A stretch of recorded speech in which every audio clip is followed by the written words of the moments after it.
Assalamualaikum warahmatullahi wabarakatuh. Perkenalkan, nama saya Izzuddin Anwar. Saya mahasiswa dari Universitas Muhammadiyah Kota Bumi, Prodi Bahasa dan Sastra Indonesia, Fakultas Keguruan dan Ilmu Pendidikan. Baik, di sini saya akan membahas tentang beberapa materi. Yang pertama yaitu tentang pengertian teknologi pendidikan. Teknologi pendidikan adalah suatu cara yang sistematis dalam mendesain, melaksanakan, dan mengevaluasi proses keseluruhan dari belajar dan pembelajaran dalam bentuk tujuan pembelajaran yang spesifik. Berdasarkan penelitian dalam teori belajar dan komunikasi pada manusia, menggunakan kombinasi sumber-sumber belajar dari manusia maupun non-manusia untuk membuat pembelajaran lebih efektif. Materi yang kedua yaitu teknologi pendidikan dalam pengembangan pendidikan bahasa Indonesia.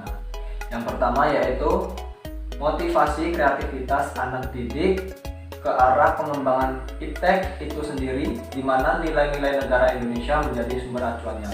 Yang kedua yaitu mendidik keterampilan memanfaatkan produk iptek sebagai kesejahteraan hidup masyarakat Indonesia. Yang ketiga, menciptakan jalinan yang kuat antara ajaran bahasa Indonesia dan iptek dan hubungan yang akrab dengan para ilmuwan yang memegang otoritas iptek dalam bidang masing-masing. Dan yang keempat, menanamkan sikap dan wawasan yang luas terhadap kemampuan menginterpretasikan ajaran bahasa Indonesia dari sumber-sumbernya. Materi yang ketiga yaitu ruang lingkup kinerja. Kinerja telah menjadi konsep yang sering dipakai orang dalam berbagai pembahasan dan pembicaraan, khususnya dalam kerangka mendorong keberhasilan organisasi atau sumber daya manusia. Terlebih saat ini organisasi dihadapkan pada tantangan kompetensi yang tinggi. Era kompetensi pasar global, kemajuan teknologi informasi, maupun tuntutan pelanggan atau pengguna jasa layanan yang semakin kritis. Materi yang keempat yaitu meningkatkan kinerja. Meningkatkan kinerja lebih sering merujuk pada suatu pernyataan yang mengenai keefektifan.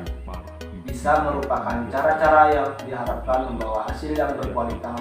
Produk yang diharapkan dapat menciptakan belajar yang efektif dan perubahan-perubahan kompetensi yang dapat diterapkan di dunia nyata.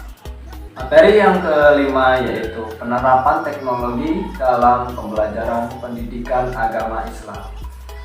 Untuk menerapkan teknologi pendidikan dalam sebuah sistem pendidikan Islam, tentunya dibutuhkan seorang pendidik atau pelaksana pendidikan yang mempunyai kemampuan dalam beberapa bidang.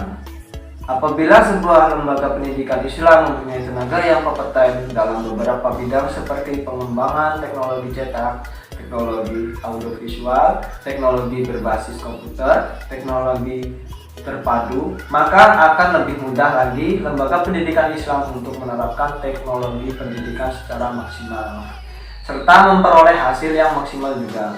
Dengan demikian, mutu dari pendidikan Islam tidak akan dipandang remeh atau dinomorduakan setelah pendidikan umum. Baik, itu saja yang bisa saya sampaikan. Kurang lebihnya saya mohon maaf. Wabillahi taufiq wal hidayah. Wassalamualaikum warahmatullahi wabarakatuh.